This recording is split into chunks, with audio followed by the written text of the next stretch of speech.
मोहब्बत जब किसी अजनबी से होता है, ऐ मोहब्बत जब किसी अजनबी से होता है, दिन कटती नहीं बस रात को दिल रोता है,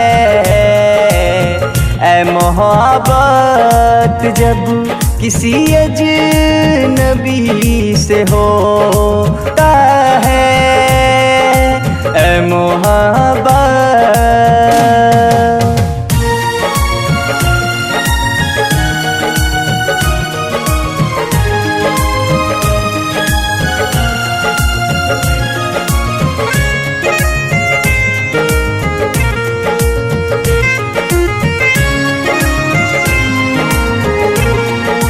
ना कोई अपना ना कोई गैर मुझे भाता है, उसी में जन्नत और चाँद नजर आता है। ना कोई अपना ना कोई गैर मुझे भाता है, उसी में जन्नत और चाँद नजर आता है। मेरी हालात मेरा चैन वहीं खोता है, ऐ मोहब्बत।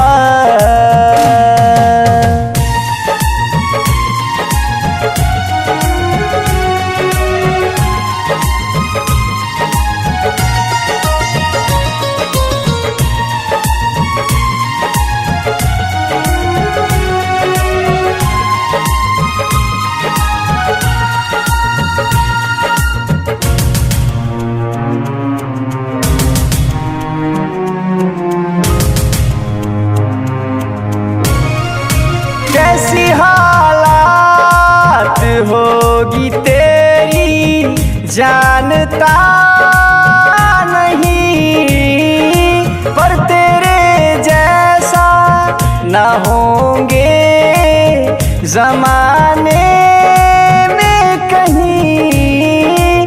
कैसी हालात होगी तेरी जानता नहीं, पर तेरे जैसा ना होंगे ज़माने में कहीं।